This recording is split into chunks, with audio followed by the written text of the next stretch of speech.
Hello everyone, welcome to CGTN's special live streaming program. I'm your host Zhang Zhenli, coming to you live from Tianjin City. Well, this year marks the China Year of Shanghai Cooperation Organization. In this autumn, the 2025 Shanghai SCO Summit will be held in Tianjin City. Well, but why Tianjin? And why is SCO so important, especially consider the current international situations? And what's the spirit of SCO? Well, in order to figure it out, media delegations from more than 30 countries gathered here in Tianjin City over the past 2 days to find out and feel the city's vibe. So tonight, I'm very honored to be joined by 3 of my very amazing media partners. Why don't you introduce yourself one by one, please? Of course, Jenny, and thank you for having me. I'm Wes Cabangan. I'm a journalist from the Philippines, from the news agency Business Mirror. Welcome. Yep. Chumriep Su, Ni Hao, I'm Nika. I'm TV new presenter at TVK of Cambodia and Ministry of Information. I'm really glad to be here. I used to interview other, but right now you interview me. Thank you. Thank you, Jenny, for inviting me. I'm Shahrukh Sai, an Iranian journalist from the Tehran Times. My English language newspaper covers a wide range of news, politics, economy, and other sectors. Well, welcome you guys, and I Yes. can't wait to hear what we're going to discuss tonight. Yep. Well, during the past 2 days, we observed and experienced Tianjin through so many different layers. There is a cultural taste where we went to the Asian street and watched the Peking Opera, Yeah. and we went to the technological way where we saw those smart manufacturers, and we also went to some zero carbon factories, see how they achieve their zero carbon emissions. So Wes, I'm very curious about past 2 days. What locations or activity that struck you the most? Well, Jenny, it's actually really hard for me to decide. There were 2 things that I absolutely loved. One was cultural, one was economic. The first one, the cultural one, was our trip through Huhai Bay. And it was stunning. It told me a very powerful story. When you go through it, you see ancient Chinese gardens, you see beautiful European architecture, and you also now see skyscrapers with light shows that show, light shows with Chinese influence on them. And what it told me was that China has been a global player in trade for a long time. And the best way to see if something will stand the test of time into the future is to see how well it's endured since the past. And as what that river told me was that China will continue to be a global trade partner, and not only that, it will continue to open up while being rooted in its own culture. And the second one would have to be the economic one, which was Tianjin port. It was fascinating. They produce, or they manage, about 25 to 30 million cargo pieces per day. And not only that, they also mentioned that they take about a third of the manpower required as compared to a regular port, and they're able to produce or have a throughput that's twice as fast as a regular one. I found that absolutely impressive. And not only that, they did mention that they have net zero carbon. That means that they're able to produce about 6,000 kilowatt hours through solar power and wind turbines, and they only consume about 5,000 of that 6,000 kilowatt hours. So what that tells me is that they're able to develop while still protecting their natural resources, which is a very powerful story for me. Well, I know that you're from Philippines. Philippines is a country that with so many islands, and you also have very rich marine resources. So this experience, especially from Shanghai Port, what inspired you? What inspired me was that you're able to achieve green development, that through AI, through automation, you're able to be faster while still reducing costs by a large margin. And not only that, you're able to do so in a net zero carbon way. And that does teach the Philippines that it can take advantage of its own natural resources, such as hydropower. But I don't think that it's possible to quite copy the Chinese model I agree. Directly, I agree. completely.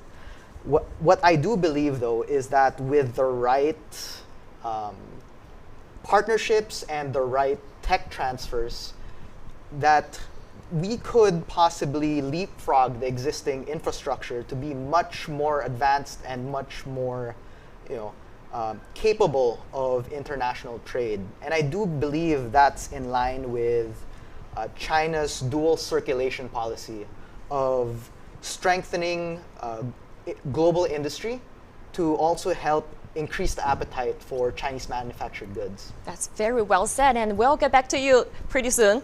And Nika, Yeah. well, yesterday we went to the Guangzhou Guild Hall, Yeah. and we watched the Peking Opera, and I saw you really enjoying yourself there. Yes, true. And I noticed that you put on the Peking Opera outfit later. Yep.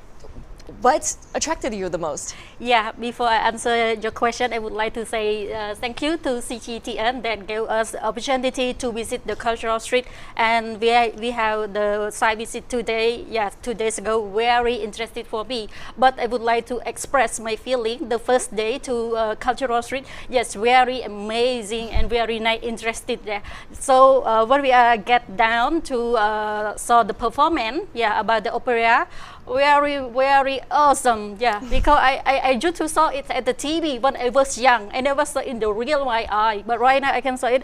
Wow, it is the China performance. I saw my eyes, so I cannot miss the try to perform and try to costume it. And what I interest more, the voice of the performer, yeah, very opera real. It's real opera, yeah, like this, and then. The uniform, the clothes a bit heavy for me, but cool, It is my dream also. Yeah, sometimes I send to my family, they say like, oh, you look as like 1, 2, 3 like this. But for myself, I said that it is the best in China and Tianjin also. I can say that first time in China and first time in Tianjin, I very experienced a lot to share to my people and my family. Yep. I'm really glad to hear that here in Tianjin you kind of achieved your dream, Yes. dressing up the Peking Opera outfit. And Sharak, well, yesterday we visited the Lenovo factory, and there I remember that they can finish the assembling of a laptop within 9 seconds. Use those robotic arms, and also they've achieved the 0 carbon emissions so far. So I was wondering, in your opinion, is there any inspiration that you think you can take to get back to help Iran's manufacturing sector improve? As you said, we toured the Lenovo company yesterday.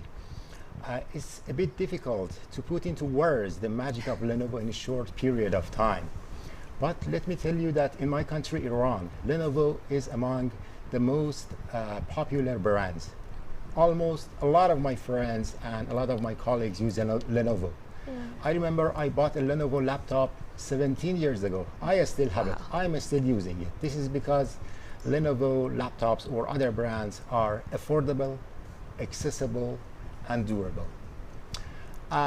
Yesterday, as we toured the company, I was truly impressed by the outstanding advancements that Lenovo has made in the past decades. Producing laptops in 9 seconds and its production capacity raises standards, which could be a unique model for the world.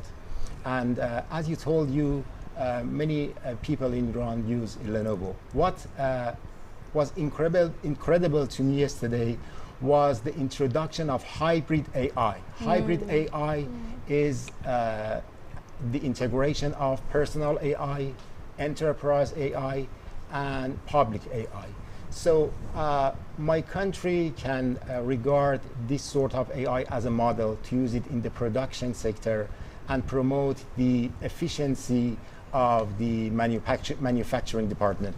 Well, thanks for the sharing. For myself, I also interest the Lenovo also. Even right now, I use the Lenovo, the flip screen model, the last one. But when I visit those factory, I really passionate more. I use Lenovo 2 model already, one model at least 4 or 5 years. Right now is the last model, but interest more with the wide screen and can flip also. So the media person can use Lenovo everywhere. Is help us a lot. Well, I agree. I think we have so much to share on the topic of Tianjin based on our journeys, Yes. but we're limited of time. But I think even just for 2 days experience, me personally, I'm so looking forward to the SCO held this autumn in Tianjin City. And when we're talking about SCO, SCO is founded in 2001, and it's a political, economic, and security alliance that was originally founded by China, Russia, Kazakhstan, Uzbekistan, Kyrgyzstan, and Tajikistan. But over the years of development, now the number of these countries who joined the SCO, whether it's a full member states or observer states or a dialogue partners, has added up to 26. Yes. For example, Iran joined SCO in 2023. So I'm wondering, over the past 2 years, is there any changes Iran has experienced after joining the SCO? And also, what impact has Iran's accession on SCO, brought to SCO too also? Since its establishment in 2001, the Shanghai Cooperation Organization has become more influential on the global stage. And as you said, my country has been a member of the SCO since 2023. Iran's membership in the Shanghai Cooperation Organization is in line with its efforts to promote ties with global South countries. And Iran has also become member of BRICS, that China is also present in that organization.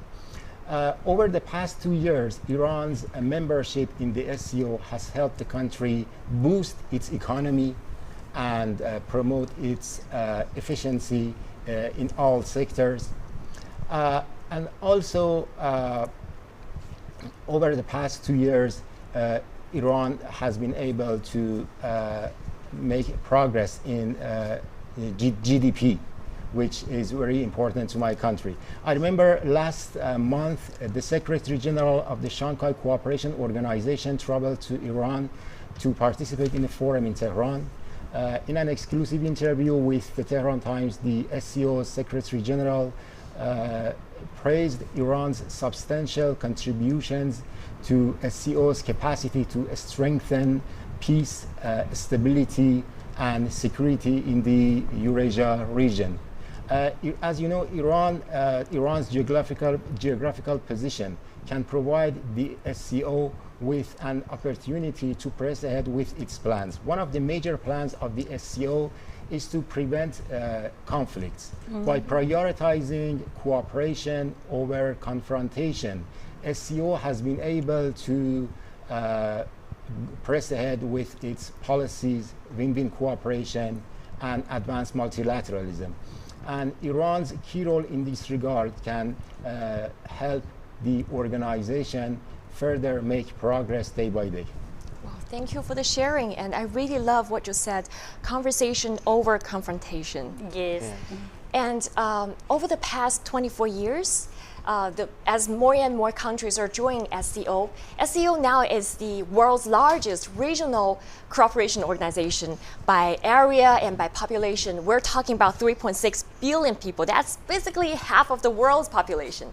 So Nika, my question for you is that why there are more and more countries are joining SCO, and what is the SCO's role in nowadays society?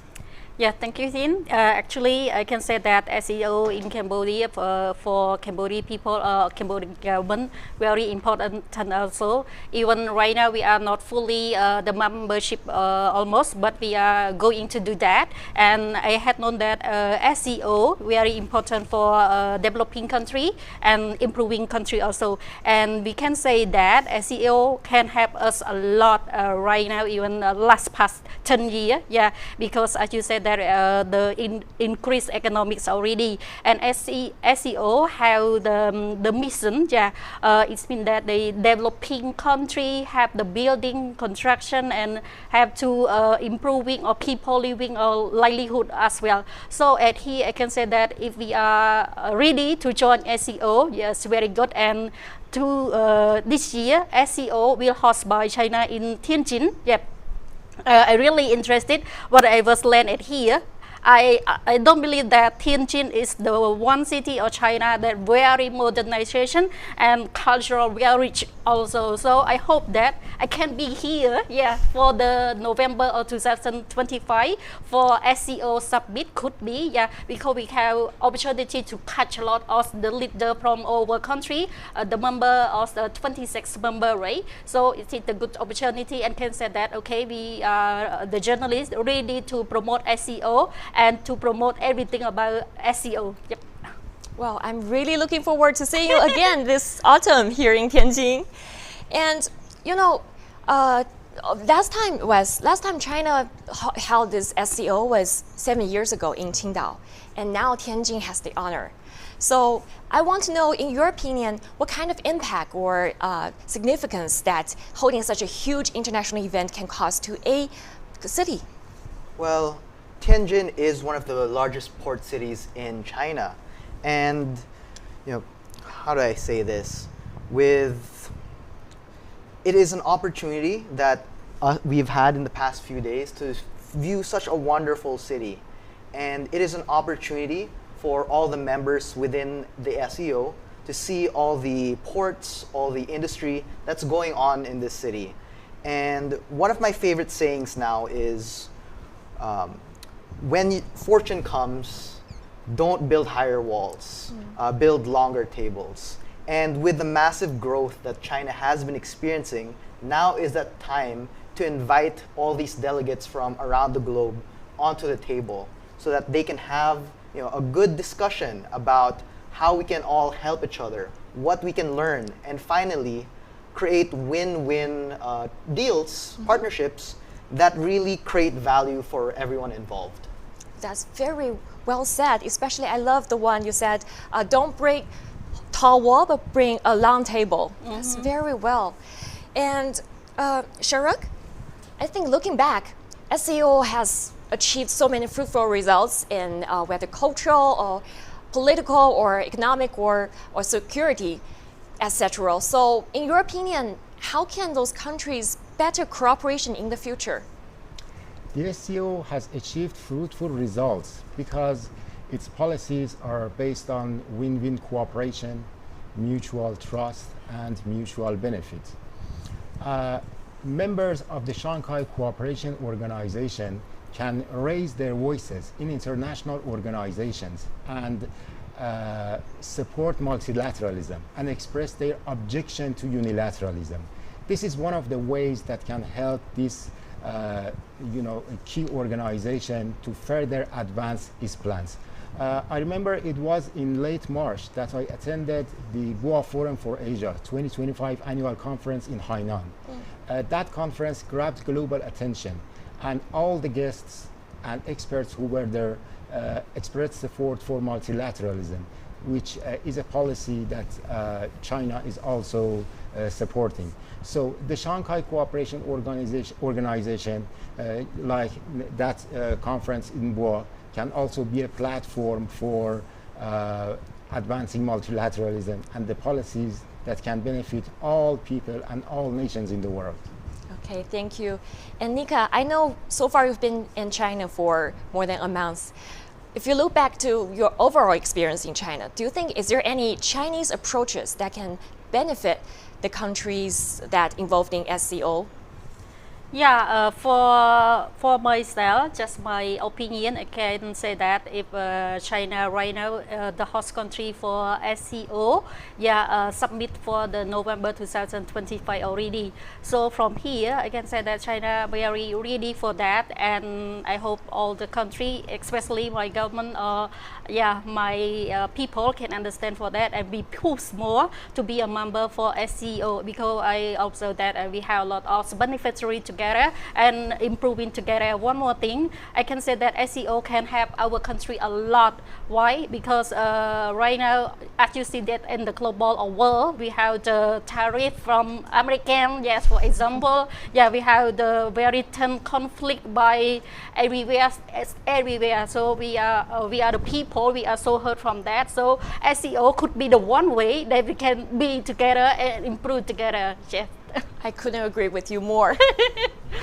Well, whenever we talk about SCO, there's always a term that comes along with it. It's called Shanghai Spirit. Well, forgive me for reading this, but I want to be more specific. Well, Shanghai Spirit is about mutual trust, mutual benefit, equality, consultation, respect for diverse civilizations, and pursuit of common development. So, Shahrukh, how do you understand this Shanghai Spirit? The Shanghai Spirit plays a pivotal role in regional cooperation. The Shanghai Spirit is characterized by, as you said, mutual trust, mutual benefit, consultation, and other values and principles. When it comes to mutual trust, it can enhance stability and promote friendly relations among SCO members. Mutual benefit can promote cooperation and ensure that all SCO members can collaborate with each other on equal footing. And consultation encourages dialogue to overcome challenges. It's a key issue because when you hold talks, you can prevent conflict. And it's one of the ways that can promote peace, security, and stability, not only in the region, but also across the world. That's very well said. Well, Wes, given the current situation about what's going on in the world right now, in your opinion, do we still need Shanghai Spirit, or is Shanghai Spirit important? I think the Shanghai Spirit is more relevant than ever now. With the increasing protectionism and the increasing fragmentation of the world, I think that the very core principles of open communication, mutual respect, and mutual development that's based on a consensus are incredibly important.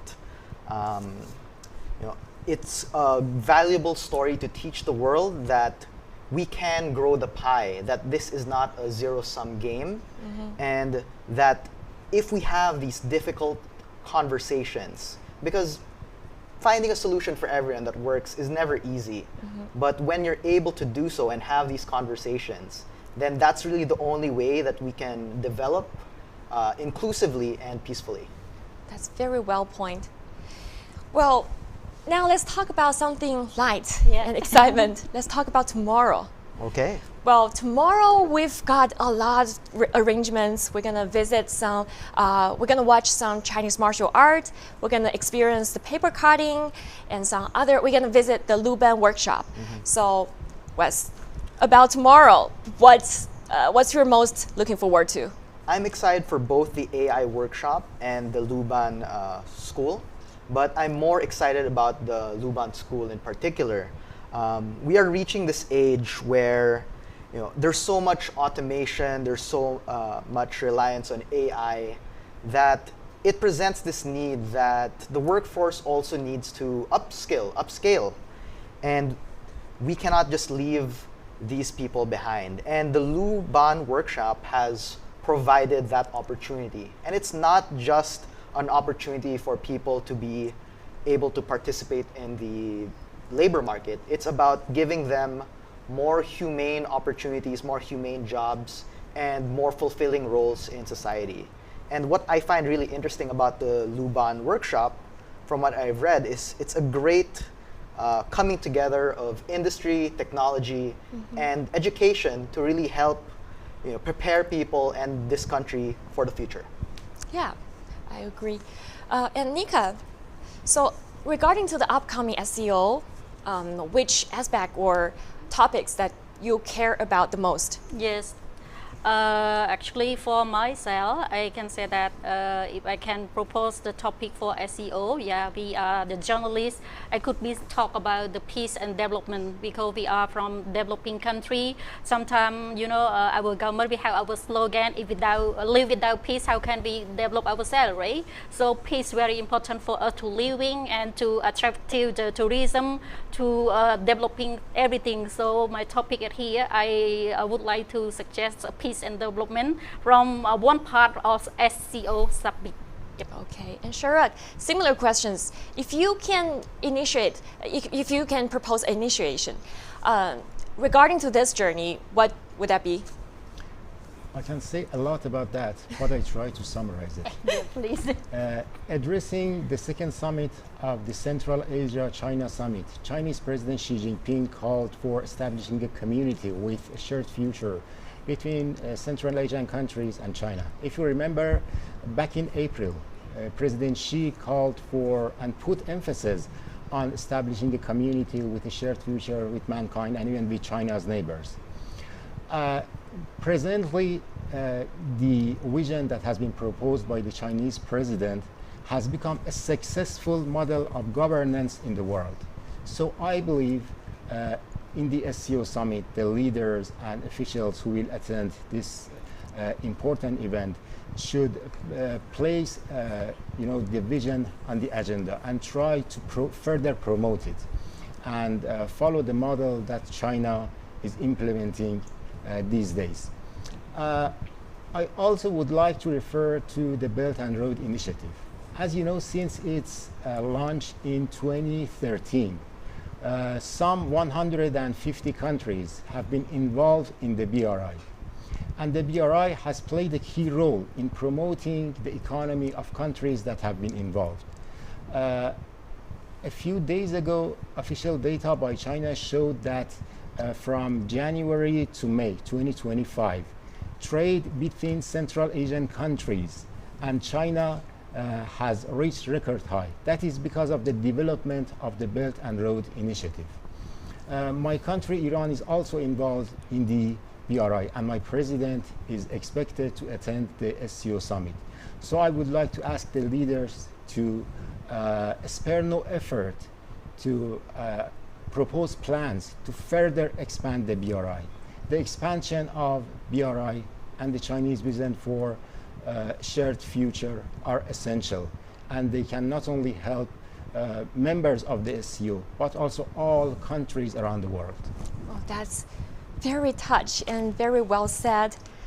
Well, tonight we took our viewers, took our audience to visit Tianjin, and we also explored how Tianjin is capable of hosting such huge events. And also we talk about the importance of SCO and talk about how we can better promote the cooperation between different member countries and also for the society. Yes. And we also talk about the importance of SCO, especially nowadays, given the current situation of what's going on in the world and with so much uncertainty and chaos happening. So I think I had really amazing night tonight talking to you guys. What about you guys? I had a wonderful time. It was great hearing both your insights as well as both of your perspectives. Yep.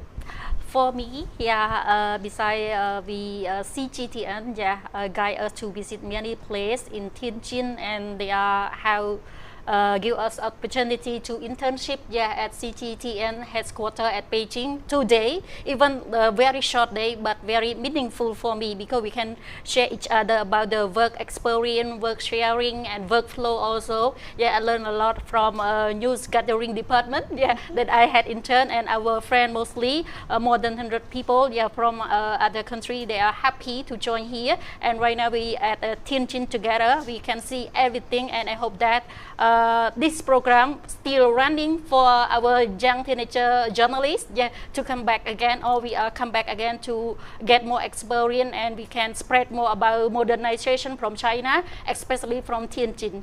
Thank you. What about you, Sharat? Over the past 2 years in Tianjin, I have been truly impressed by China's rich culture and traditions, and China's intangible cultural heritage has also deeply impressed me. I would like to share my experiences in Tianjin over the past 2 years, and also my experiences during my stay in China since late February. What I experienced here in Tianjin and other Chinese cities, the friendly atmosphere and friendly people who are always ready to help you whenever you have any problems.